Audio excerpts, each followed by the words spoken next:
కాకరకాయ కారం పొడి చాలా అంటే చాలా టేస్టీగా ఉంటుంది. వేడివేడి అన్నంలోకి నెయ్యి వేసుకొని కలుపుకొని తింటుంటే చాలా బాగుంటుంది. తప్పకుండా ట్రై చేయాల్సిన రెసిపీ. పదండి ప్రాసెస్లోకి అయితే వెళ్ళిపోదాము.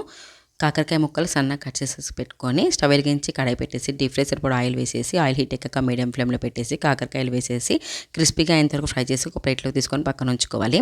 అదే కడాయిలో 2 గుప్పెల పల్లీలు కొంచెం ఆయిల్ వేసుకొని పల్లీలు ఫ్రై చేసుకొని ఒక ప్లేట్లోకి తీసుకొని పక్కన ఉంచుకోవాలి. గుప్పెడంత కరివేపాకు కూడా ఫ్రై చేసుకొని ఒక ప్లేట్లో తీసుకొని పక్కన ఉంచుకోవాలి.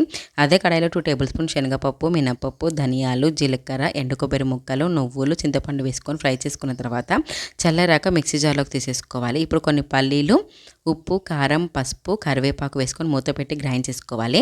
అలాగే ఫ్రై చేసిన కాకరకాయ ముక్కలు కూడా వేసేసుకొని కచ్చపచ్చగా గ్రైండ్ చేసుకోవాలి. ఒక బౌల్లోకి అయితే వేసేసుకోవాలి. ఇప్పుడు పల్లీలు, వెల్లుల్లి రెబ్బలు వేసుకొని కచ్చపచ్చగా గ్రైండ్ చేసేసుకొని కాకరకాయ పొడిలోకి వేసేసుకొని బాగా కలిపేసుకుంటే ఎంతో టేస్టీగా ఉండే కాకరకాయ కారం పొడి అయితే రెడీ అయిపోయిందండి. మీరు కూడా ట్రై చేయండి. వీడియో నచ్చితే లైక్ చేయండి. బాయ్.